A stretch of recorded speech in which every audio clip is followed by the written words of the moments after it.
installé.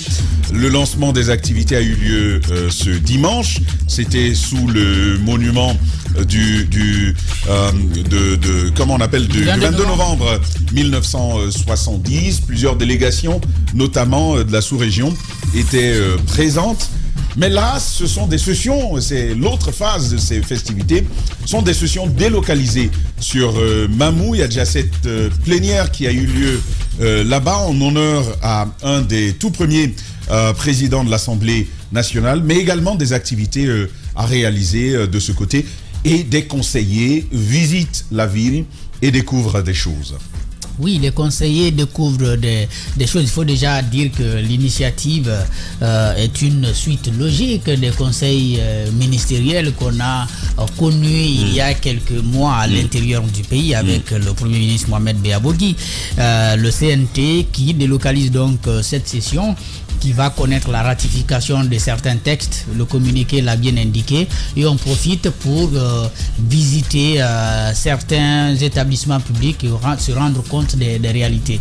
Les informations que nous avons, c'est que les conseillers ont été au niveau de la maison d'arrêt de Mamou, où ils ont fait quelques constats. Le procureur notamment a pu échanger avec eux, mais également des prisonniers, donc les détenus qui ont directement relevé leurs problèmes. Je crois que le problème le plus frappant, c'est le manque de toilettes internes. Je crois que c'est le cas pour la plupart des maisons de détention dans notre pays. Il n'y a pas de toilettes au niveau de, si vous voulez, pas même dans les cellules, mais au niveau moins des cales. Bon, ici on peut parler de cales, mais à l'intérieur du pays, c'est une maison comme ça qui est faite. On met tout le monde dedans. Et donc, ce qu'ils dénoncent, c'est quoi? C'est le fait de faire leurs besoins dans les cellules et où ils sont obligés de dormir avec quand c'est la nuit, je veux dire, et puis le lendemain on envoie dans les toilettes. C'est quelque chose qu'on peut tout naturellement comprendre. Jacques, on leur donne des pots. D'accord. On leur donne des pots. Des pots de bébé là. Bon, c'est pas des pots. C'est des plastiques. Non, il y a pour adultes d'une certaine dimension, vous pouvez vous asseoir et puis faire vos besoins. Des seaux carrément. Donc, ce sont des seaux en réalité. Donc, si vous avez des besoins à faire la nuit, vous les faites là. Vous êtes obligé de dormir avec et puis le lendemain, vous envoyez. Et puis, ce qu'on nous explique, c'est quoi? C'est que la nuit, vous ne pouvez pas sortir. Je ne sais pas si vous avez visité quelques maisons d'arrêt à l'intérieur du pays. Il y en a même qui ne sont pas dans des cours. Donc, oui, je me souviens de celle de Kissidougou. Voilà, un détenu à une. Je ne sais pas si c'était avec du ciment ou avec des pierres, ils ont construit ça. Oui, je crois que c'est la même chose à Dabola. J'ai vu ça, la même chose à Gekedou. À Massanta, ça n'existe même plus. Je crois que pour Mamou, il y a quand même une cour, mais il y a une certaine heure où vous ne pouvez pas risquer d'ouvrir la maison pour quelqu'un qui dit qu'il va faire ses besoins. Même si, bien entendu, je ne cautionne rien déjà. Je crois que ça nous interpelle tout simplement et ça interpelle l'État. Et je crois que le ministre qui vient d'une tournée a pu faire ce constat. Mais ils font tout ce constat depuis des années. Oui, chaque année on fait les constats. La situation, la population carcérale est oubliée. Oui, c'est pourquoi on disait, oui, c'est bien de faire les constats, mais il faut peut-être accompagner des actions. Je crois qu'il faut reconstruire aujourd'hui nos maisons de détention et mettre quelques commodités quand même, que les gens aient la possibilité, même pas forcément dans des cellules, si on ne peut pas avoir des toilettes internes pour chaque cellule, qu'on puisse au moins les avoir à proximité, mais à l'intérieur, pour éviter qu'on ait besoin, par exemple, de faire appel à un garde pour nous accompagner aux toilettes. Surtout déjà, ils ne sont pas bien équipés, ces gardes. Ils ne sont pas nombreux non plus. Voilà, le cas de Mamou n'est qu'une illustration d'une réalité moins acceptable à l'intérieur du pays. Absolument une réalité moins acceptable. Maf, il y a quand même une bonne leçon. C'est curieux quand même que nos gouvernements n'y pensent pas. Ce qui se passe aujourd'hui avec la CRIEF, ça interpelle quand même que quand on est aux affaires, c'est peut-être bien de s'occuper de ce type d'habitacle parce qu'on pourrait... La retour. Oui, exactement. On pourrait un jour s'y retrouver. Bah oui, s'y retrouver. Et déjà, je pense que la base, c'est déjà de penser au fait que quels que soient nos crimes, quel que soit, je sais pas, le problème, nous avons des droits. Et dans les prisons, ces prisonniers, ils ont les droits les plus élémentaires. Je pense que ce qui se passe du côté de Mamoula, ça c'est de la torture. Parce que vous savez, ce sont des formes de torture quand on veut faire gober dire quelque chose à quelqu'un. Voilà, on vous déshumanise, on vous donne l'impression que vous valez rien, que votre vie ne représente rien. Et ça vous travaille moralement de telle sorte que vous ne valez effectivement plus rien moralement. Vous êtes à la merci des gens. Et justement, les prisons à la base, c'est pas fait pour ça. Les prisons, c'est pour y aller, peut-être comprendre une leçon et ressortir, avoir une seconde chance dans la vie. Mais quand on a des situations comme ça, à Conakry, on a la maison centrale.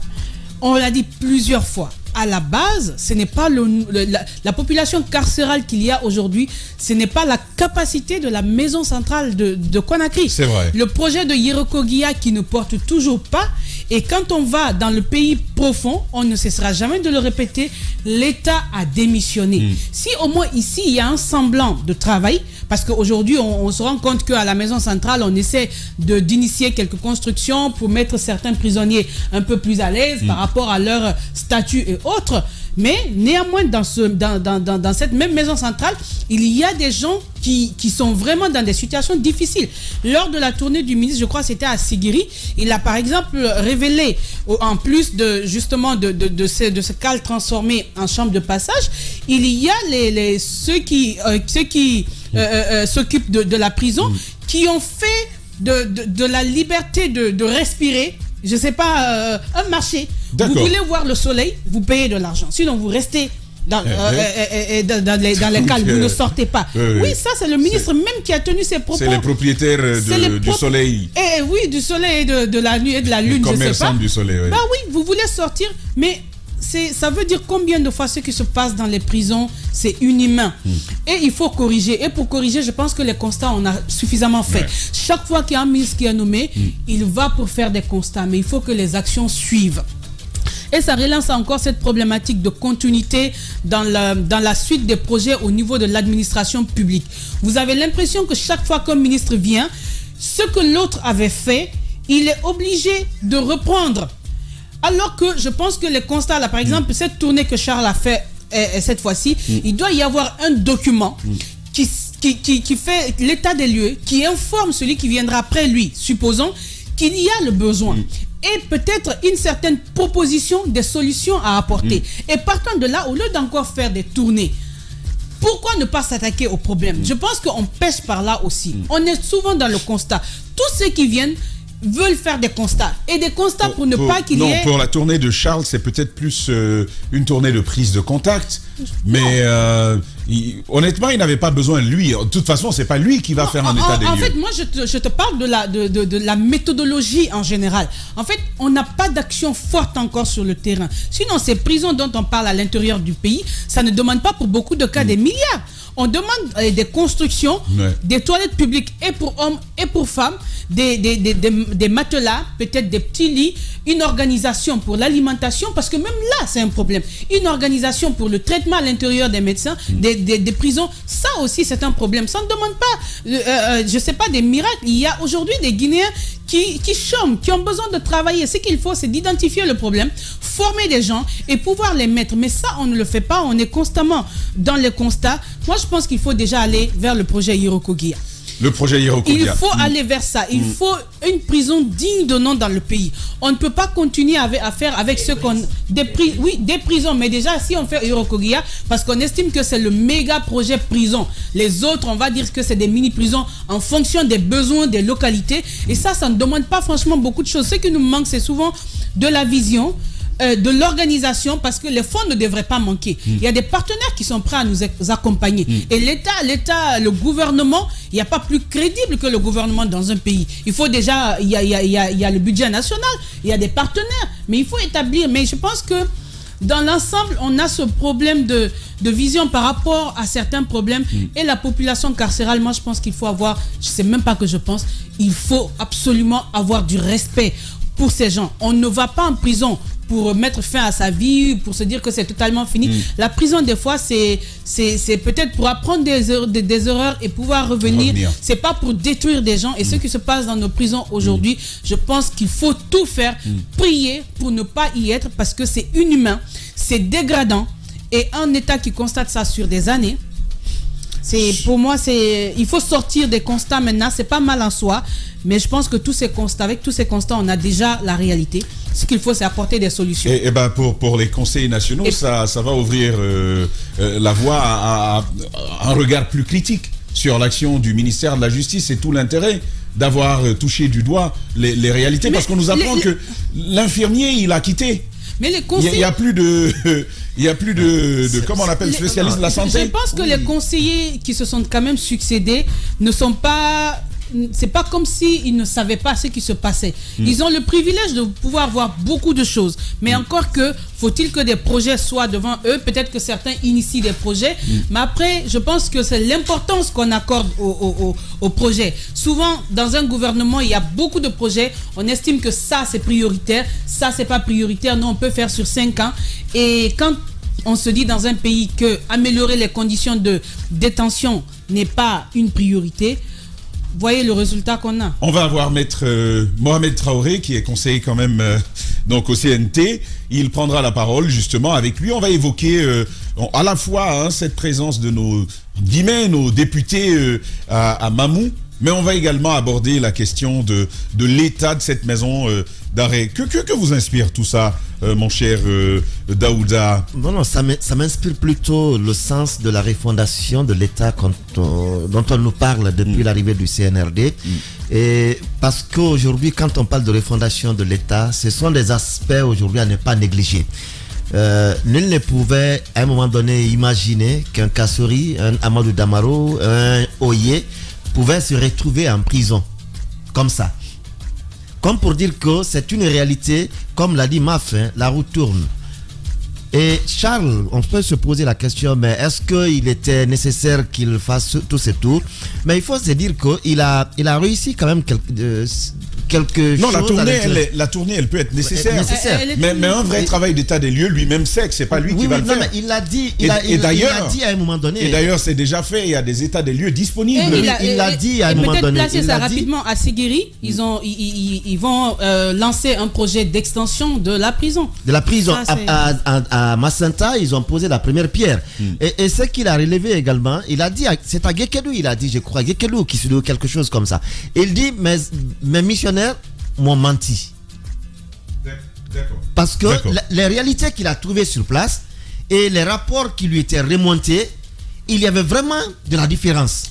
Ça, c'est le problème du fonctionnaire guinéen. On va revenir à votre propos, mon cher Daouda, mais on va à Mamou, où nous attend maître Mohamed Traoré. Bonjour, maître. Bonjour. Merci de vous prêter à nos questions de ce matin, Mafoudia. La première question à vous. Alors, maître, vous êtes un homme de droit, peut-être au-delà d'être conseiller. Vous avez eu à justement évoquer les conditions de détention dans les différentes prisons de la Guinée. Ce que vous avez fait, peut-être que vous étiez déjà au courant, mais personnellement, comment comprendre, comment vous expliquez cette situation dans les prisons en Guinée? Merci beaucoup. Je pense que c'est un constat qui est connu de tout le monde, un constat alarmant, mais connu de tout le monde. Il n'est pas nouveau. Vous le savez, dans le cadre de la célébration de l'an 1 du CNT, des activités ont été inscrites à l'agenda de l'institution parlementaire. C'est dans ce cadre donc que nous nous sommes rendus à la prison civile de Mamou, où nous avons fait pratiquement les mêmes constats que ceux qui avaient été faits récemment par le garde des Sceaux. Et nous constatons d'abord des problèmes d'infrastructure, des problèmes de santé, des problèmes liés notamment à la promiscuité au niveau de cet établissement pénitentiaire. Vous verrez par exemple dans une salle d'à peine quelques mètres carrés où il y a une 50aine de détenus. On a vu une salle où il y a près de 60 détenus entassés les uns sur les autres. Je me pose même la question de savoir comment est-ce que ces détenus-là passent la nuit. Et savez, nous, enfin, moi personnellement en tant qu'avocat, j'ai l'habitude de visiter les prisons. Mais ceux qui étaient avec nous et qui ne sont pas habitués à cet exercice-là, il y en a beaucoup parmi eux qui sont sortis de l'endroit-là avec des larmes aux yeux, tellement les conditions étaient pénibles. D'accord, des conditions pénibles. Nous apprendons, maître, que l'agent de santé de la maison d'arrêt a plié bagage, il a rendu le tablier. Qu'est-ce que vous en savez? Pourquoi serait-il parti? Bon, écoutez, je pense que cela dépend surtout de la manière dont les choses sont prises en compte au plus haut niveau. Il y a effectivement une infirmerie. On a eu la chance d'avoir d'ailleurs accès au local qui abrite cette infirmerie où il n'y a aucun produit pharmaceutique, il n'y a absolument rien. Et comme vous l'avez dit, il nous a été révélé que celui-là, d'ailleurs, c'est un stagiaire. C'est un stagiaire qui faisait office d'infirmier au niveau de la prison de Mamou, mais qui a plié bagage sûrement parce qu'il n'est pas pris en compte du point de vue rémunération. Nous avons constaté, par exemple, qu'il y a... Pardon? Allez-y. Vous êtes seul à l'antenne. Nous avons constaté, par exemple, qu'il n'y a pas de séparation entre les détenus condamnés et les détenus en attente de jugement. Il n'y a pas de séparation entre les mineurs et les adultes. Tout cela s'expliquant par le fait que l'infrastructure qui abrite cette prison n'est pas adaptée. Il semble même que c'est un ancien hangar, un entrepôt de bananes qui a été transformé en prison. C'est ce qui nous a été dit par les gardes pénitentiaires. Peut-être ce qu'on peut noter au niveau de cette prison de positif, si on peut le dire ainsi, c'est que les personnes condamnées sont quand même plus nombreuses que les personnes en attente de jugement. Vous savez, très souvent, la surpopulation carcérale s'explique aussi par le fait qu'il y a souvent plus de détenus en attente d'être jugés, donc en détention provisoire, que de personnes condamnées. On a constaté quand même qu'au niveau de la prison de Mamou, la proportion de personnes condamnées est beaucoup plus forte que celle de personnes en attente de jugement. Et d'après l'explication qui nous a été donnée par le procureur de la République au tribunal de Mamou, c'est que les magistrats s'efforcent quand même de privilégier, disons, ce qu'on appelle la comparution immédiate. En tout cas, ils font en sorte que les personnes qui ne méritent pas d'aller en prison soient jugées assez rapidement afin qu'elles soient situées sur leur sort. Cela contribue de façon substantielle à réduire la population carcérale. Maître Mohamed Traoré, conseiller au CNT. Maf, on poursuit avec vous. Alors, pour les conseillers qui visitent ces prisons, la question c'est de savoir à quelle échelle on peut constater votre implication pour corriger de tels problèmes. Je pense que ce que nous pouvons faire déjà en plaidoyer, il y a eu déjà un débat autour de cette question au niveau du CNT lors de la discussion portant sur le budget du ministère de la Justice. C'est le directeur de l'administration pénitentiaire lui-même qui nous a dépeint un tableau assez noir de la situation carcérale dans le pays. J'avoue que ceux qui ont suivi l'intervention de ce cadre du ministère de la Justice étaient très choqués.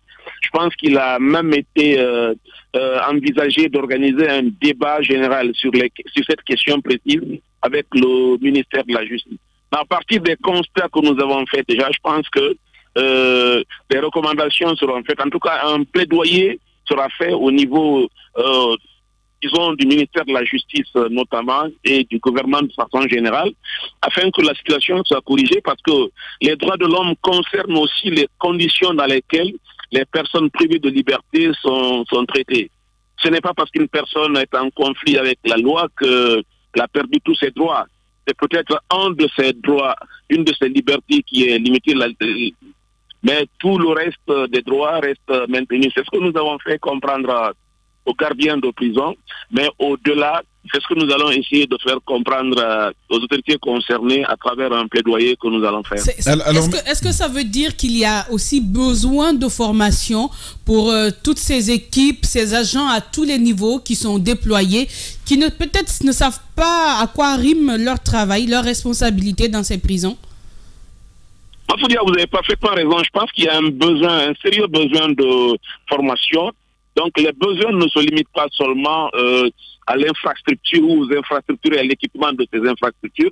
Il y a également un besoin de formation au niveau des agents des gardes pénitentiaires, dont certains, il faut le dire, ne savent pas réellement en quoi consiste leur rôle.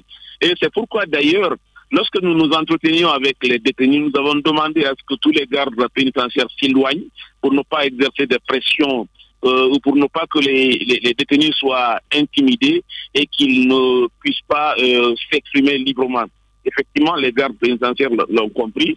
Et en partant, nous avons insisté sur le fait que aucune mesure de représailles ne doit être prise contre ces détenus parce qu'ils se sont exprimés. Ils ont confié un certain nombre de choses aux conseillers nationaux. Donc, effectivement, il y a aussi un besoin de formation. D'accord. Alors, maître, que vous ont-ils dit sur l'eau qu'ils boivent, l'eau dont ils se servent pour se laver? Quelle est l'information là-dessus? Mais au-delà, les chiffres, c'est quoi la densité donc, je parle de population par rapport à la population carcérale là-bas. Est-ce que vous avez des chiffres, maître, là-dessus? Écoutez, en ce qui concerne l'eau, l'alimentation, des questions précises ont été effectivement posées aux détenus. Pour ce qui est de l'eau, par exemple, il y a un forage qui ne fonctionne pas. Et parfois, certains gardes pénitentiaires de bonne foi sont obligés de se rendre dans les quartiers avoisinants pour chercher de l'eau pour les détenus. Et un détenu nous a confié que lorsqu'il y a de l'eau, il se lave, mais quand il n'y a pas de peut passer 3 jours sans se laver. Et je pense que vous avez dû suivre la communication du procureur de la République qui a dit qu'il y avait un besoin, disons, d'un montant de 8 millions pour remettre en état un forage se trouvant juste à côté et que malgré toutes les démarches qu'il a eu à effectuer, il n'a pas pu encore réunir ce montant. Donc 8 millions, il n'a pas réussi à réunir 8 millions. C'est exactement ce qu'il nous a dit. Cela vient de sa propre bouche. Donc nous-mêmes, nous étions un peu surpris, mais comme nous n'étions pas partis pour prendre des mesures, nous étions partis pour faire des constats, nous entretenir avec les gardes pénitentiaires et aussi les détenus. Et par la grâce de Dieu, il était présent, il a suivi toutes les communications et lui-même, il a quand même confirmé un certain nombre de constats. Oui, parce que et de difficultés auxquelles il est exposé. Oui, parce que j'allais dire qu'un conseiller comme Maître Traoré aurait pu quand même régler ça rapidement. Mais bon, on va avancer avec vous, Mohamed Mara, sur un tout autre dossier à présent. Maître, toutes mes excuses en tant que votre élève. Vous savez, j'ai un jeune frère ici parfois qui est turbulent. Voilà, il veut simplement il veut simplement faire croire à la Guinée tout entière que mon maître est un Bill Gates quoi dans ce pays. Mais pardonnez cette incartade. Je sais que ça me provoque, je sais que c'est de la provocation. Alors, maître, j'aimerais aussi parler plus globalement de la raison même de votre séjour dans la ville Carrefour. Dites-nous, qu'est-ce qui a prévalu aujourd'hui au déplacement de l'ensemble des conseillers dans cette ville, puisqu'on apprend que vous y avez même déjà tenu carrément votre session sur place? Je pense que c'était juste une façon d'aller au plus près des populations, d'aller au contact des populations. Je crois savoir que c'est la première fois d'ailleurs qu'une assemblée nationale, enfin un organe législatif délocalise une de ces sessions. Ça avait d'ailleurs fait l'objet de débats au sein du CNC. Il y en a qui disaient que ce n'est pas légal et que la session ou les sessions doivent se tenir au siège de l'institution. Mais je pense qu'on est parvenu à surmonter cette difficulté par argument contre argument. Donc le but essentiel, encore une fois, c'est non seulement de faire connaître le CNP, mais de faire connaître aussi son fonctionnement. Il y a eu une forte mobilisation de toutes les autorités administratives, que ce soit au niveau de la préfecture ou au niveau des collectivités, disons, locales. Pratiquement tous les maires des communes rurales étaient là. Donc les débats parlementaires se sont déroulés, disons, en leur présence. Et ce matin, nous avons sillonné un certain nombre d'écoles pour expliquer ce que c'est que le CNP. Moi-même, en compagnie de quelques conseillers, on a eu à échanger avec des élèves, en particulier au lycée Amilcar Cabral de Mamou, et beaucoup d'autres conseillers sont dans d'autres écoles. Donc, globalement, c'était une manière de continuer l'immersion qu'on a eu à faire au début de nos activités. Cette même immersion qui continue, une façon, encore une fois, d'amener les citoyens à, disons, s'imprégner du rôle du CNT en cette phase de transition. D'accord. Il y avait aussi des ministres, hein, comme Maury Condé, qui était présent, je crois, le ministre de l'économie et des finances aussi. Leur présence à Mamou, pardon, c'était quoi? De quoi retournait leur présence finalement?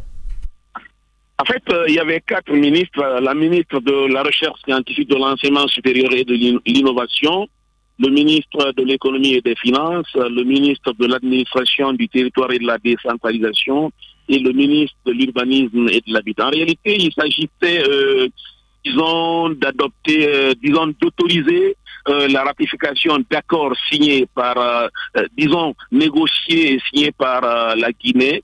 Et comme vous le savez, le CNT ne ratifie pas, mais le CNT autorise la ratification. Donc, il y a des conventions, des accords qui ont été négociés par le gouvernement guinéen. Donc, l'autorisation de ratification a été demandée au CNT. C'est pourquoi les ministres concernés étaient tous présents pour venir expliquer un peu le bien fondé de ces conventions, de ces accords. Voilà. On va terminer avec une note de volontariat. Maître, on nous a appris, vous allez nous dire ce qu'il en était, que les conseillers nationaux s'étaient transformés en maçons et en peintres pour une école. Que s'est-il passé? Est-ce que c'est déjà fait ou est-ce que c'est en perspective?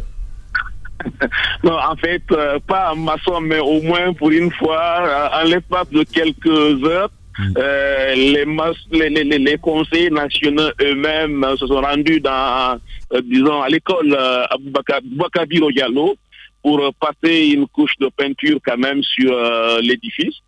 Cela s'inscrit dans les activités citoyennes que nous avons prévues à Mamou, comme la visite à la prison, comme la visite à certaines notabilités. Donc effectivement, des conseillers nationaux étaient hier à l'école Boubacar Biro Diallo pour peindre les murs et voilà.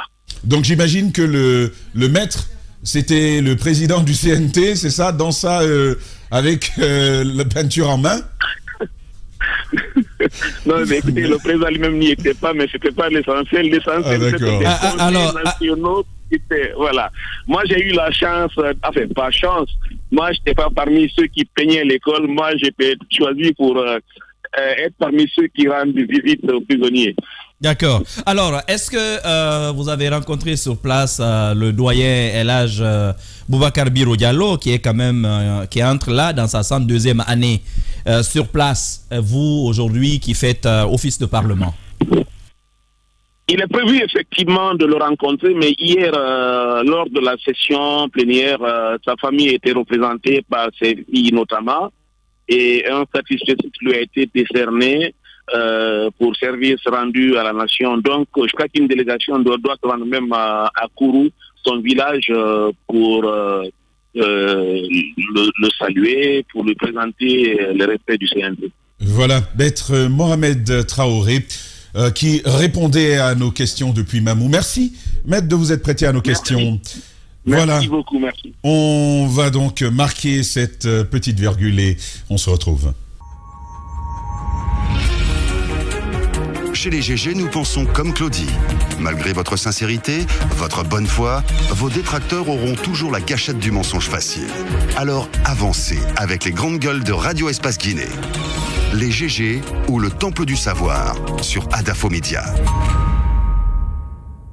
Bien, nous avons écouté Maître Mohamed Traoré Daouda. Tu étais sur une lancée bien avant.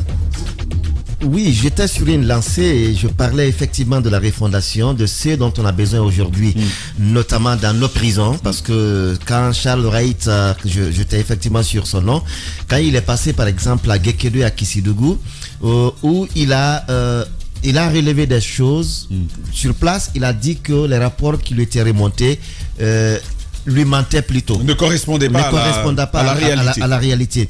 Et sa sortie également a pu aider certains citoyens parce que dans certaines villes, on a plaidé certains prisonniers de libérer la cellule parce que si Charles les trouvait en prison là, et ça allait coûter encore plus cher aux régisseurs et autres, parce que il n'y avait aucune raison pour qu'ils soient maintenus encore en prison.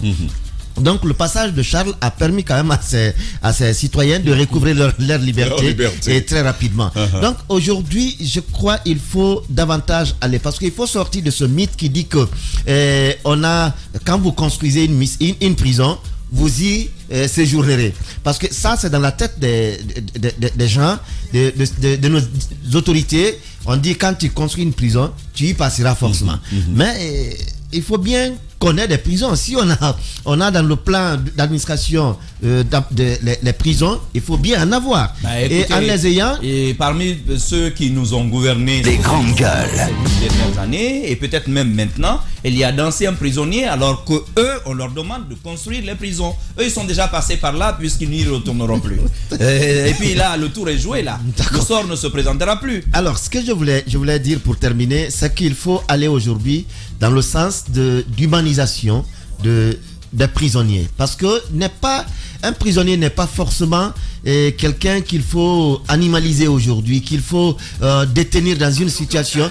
En aucun cas, ça ne doit l'être. Parce que la prison, on dit la prison, c'est l'exception et la règle, c'est la liberté. Lorsque vous passez par une prison, c'est l'exception. Il faut bien aussi que vous ressortiez de cette prison avec une nouvelle dynamique de changement. Au moins que ce soit une prison de qualité. De qualité. Mais c'est quelqu'un qui me disait, on passait une fois devant la maison centrale de Coronti, et il dit, David, il ne faut pas souhaiter passer ici, même pour ton ennemi. Il dit, il y a des moustiques dans cette prison qui sont plus gros que des oiseaux. D'accord. Des moustiques, quoi. D'accord. On va marquer la pause. Mais voyez ce qui va se passer dès la reprise. Une note d'hôtel à régler qui est d'environ 90 millions de francs guinéens en Haute-Guinée. On va y revenir. Restez avec nous, c'est dans 10 minutes. Radio Espace, les grandes gueules. Leur spécialité, c'est la démesure totale. Tant qu'ils ne changeront pas, nous ne changerons pas non plus.